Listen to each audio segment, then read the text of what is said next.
안녕하십니까, 박사입니다. 이번 방송에서는 네팔 소요 사태를 리뷰해 보겠습니다. 한국에서는 네팔 소요 사태를 두고 소위 G세대라 불리는 청년층들이 부패한 친중 정권을 무너뜨렸다면서 열광하는 자들이 있습니다. 며칠 동안 방화, 살인, 기물 파괴로 나라를 무법천지로 만든 폭동인데도 이를 칭송합니다. 지금 보시는 화면은 용감한 G세대 헌정한다는 뮤직비디오입니다. 뮤직비디오 설명에는 네팔 신세대의 투쟁, 꿈, 그리고 혁명 정신을 반영한다면서 젊은이들의 목소리가 어떻게 국가의 미래를 만들어가고 있는지 보여준다고 되어 있습니다. 한마디로 황당한 소리입니다. 정체를 알 수 없는 주체 선동에 이끌려 국가는 물론 개인의 미래까지 파괴한 게 네팔 소요 사태입니다. 일부 한국인들은 이를 분노한 청년층의 반공 의거로 몰아가고 있습니다. 반공, 반중국 프레임은 완전 엉터리입니다. 그런 식으로 떠드는 것은 전 세계에서 한국이 유일합니다. 한순간에 무법천지가 된 네팔 상황에 러시아도 경악하고 있습니다. 정부 관리들이 두들겨 맞고 헬기로 대피하는 모습이 모바일폰으로 생중계됐습니다. 완전 사이공의 마지막 날입니다. 이런 자극적인 장면은 시위의 불쏘시개입니다. 마리아 자하로바는 어떻게 저런 광경이 전 세계에 생중계될 수 있느냐면서 무시무시하다고 말했습니다. 어찌됐든 어제 선출된 관리들이 오늘 갑자기 두들겨 맞으면서 온 나라가 뒤집어진 상황이 황당하다고 말했습니다. 그리고 무슨 저런 나라가 다 있느냐는 반응을 보였습니다. 폭도들은 국회의사당 내부에도 난입해 기물을 마구 부수고 불도 질렀습니다. 문명 국가에서 있을 수도 없는 일입니다. 폭도들은 의사당과 법원, 정당 건물 가리지 않고 파괴했습니다. 자칭 보수라는 일부 한국인들은 미쳤습니다.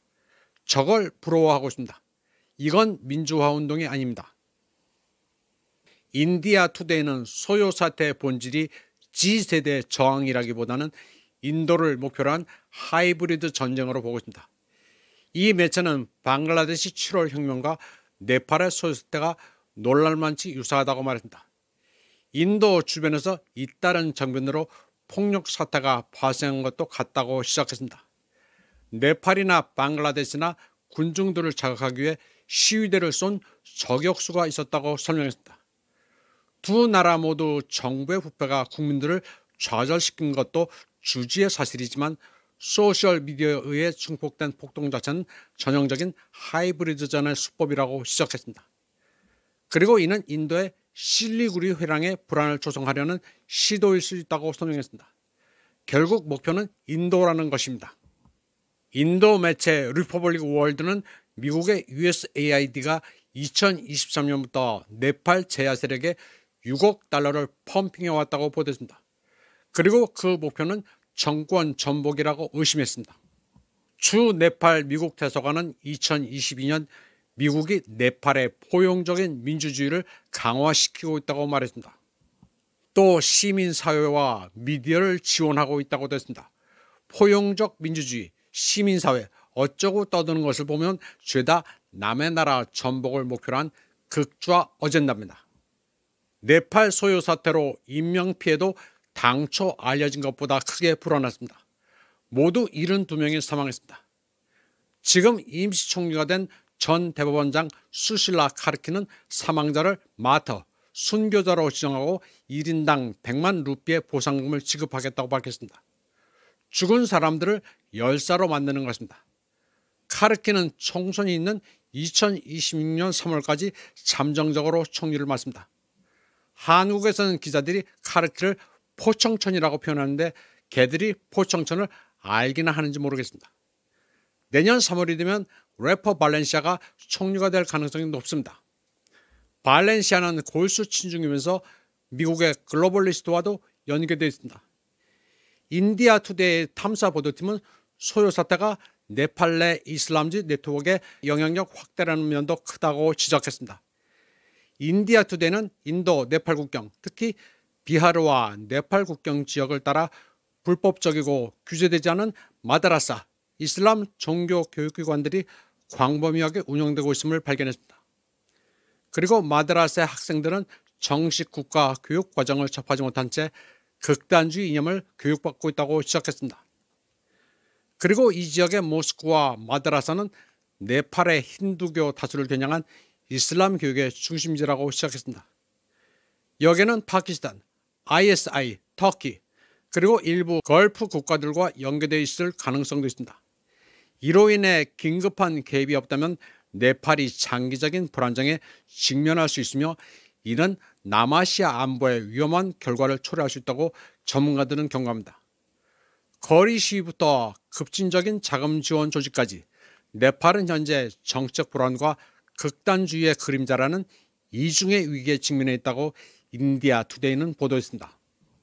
한국 매체들은 네팔 소요 사태로 중국이 두려워하고 있다고 떠드는데 사실이 아닙니다.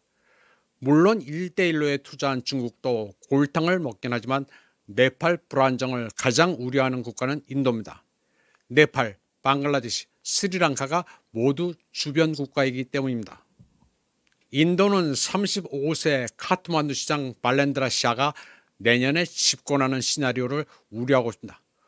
래퍼 출신으로 포퓰리즘 선동의 대가인 그는 카트만두에서 인도 영화 상영을 금지했고 사무실에 대네팔 지도를 설치하는 것까지 반인도적 행보를 멈추지 않았기 때문입니다.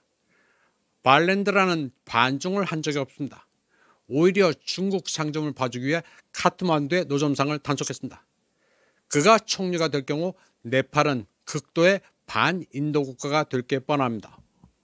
네팔의 소요 사태는 카트만두의 자랑이라는 5성급 호텔 힐튼을 홀라당 태워먹었습니다. 힐튼은 중국이 아니라 미국의 호텔 체인입니다. 관광밖에 먹고 살 게 없는 나라에서 황당한 노릇입니다. 호텔 힐튼은 7년이나 공사가 미뤄진 끝에 지난해 가까스로 오픈했습니다. 정부 고위층의 자녀가 지분을 가지고 있다는 이유로 시위대들이 불을 질렀습니다. 호텔 힐튼은 네팔에서 가장 높은 건물로 175개 럭셔리 룸과 여러 개 레스토랑 그리고 스파를 갖췄습니다. 부자들이 돈 자랑하는 호텔이라고 폭도들이 불을 지른 건데 어처구니가 없습니다. 나는 삼각 김밥 사 먹는데 너희들은 15만 원짜리 호텔 빙수를 먹는다면서 방어하는 것과 같습니다. 선동의 노라나 나라를 불태운 업보는 그대로 청년 세대의 몫입니다. 이건 정의를 위한 것도 아니고 아무것도 아닙니다. 네팔이 친중이었던 것은 맞지만 친중이라 부패한 것은 아닙니다. 친중이 아니래도 원래 부패했을 나라입니다. 이번 소요 사태로 네팔의 관광산업은 큰 타격을 받았습니다. 카트만두 시내 펍과 레스토랑, 기념품 가게를 찾는 관광객의 발길이 뚝 끊겼습니다. 많은 외국인 관광객들이 여행 계획을 취소했습니다. 관광객이 30%나 급감했습니다. 네팔인들은 밥그릇을 스스로 깼습니다. 네팔 같은 내륙 국가는 이웃나라와 잘 지내는 게 최선입니다. 올리 정권이 무너지면서 일단 라사와 카트만두로 있는 1대1로 노선은 좌절됐습니다. 라사와 카트만두가 이어지면 관광객 유입 전망도 밝습니다. 그리고 인도와 중국이 화해하고 있는 판에 지정학적 이점을 누릴 수도 있는데 이를 내다버렸습니다. 그런 면에서 미국이 못 먹는 감 찔러봤을 가능성도 있습니다. 네팔은 더 이상 못 살래야 못 살 수도 없을 정도로 찢어지게 가난합니다. 앞으로 나아가도 모자른데 이번 소요 사태로 몇 년은 더 후퇴했다고 봐야 합니다. 네팔 G세대 아이콘 발렌시아는 가만히 앉아서 지명도를 더욱 높였습니다. 그는 G세대 봉기 연령 상한선이 28세 이상이라는 구실로 자기는 시위에서 빠진 채 즐겁게 소요 사태를 감상했습니다. 세상에서 제일 재미있는 게 불구경입니다. 네팔 시위 사태는 여러 플레이어가 개입한 흔적이 역력합니다. 그는 미국 대사관, 중국 대사관의 양다리를 걸친 바 있습니다. 그리고 마에단을 획책한 빅토리아 눌랜드도 네팔을 방문하기도 했습니다. 여기에다 앞서 말씀드린 것처럼 인도를 겨냥한 극단 이슬람주의자들의 개입도 있습니다. 전체적으로 보면 네팔 소요 사태는 반중이 아니라 반인도입니다. 이번 방송은 여기까지 하겠습니다. 시청해주신 여러분 감사합니다.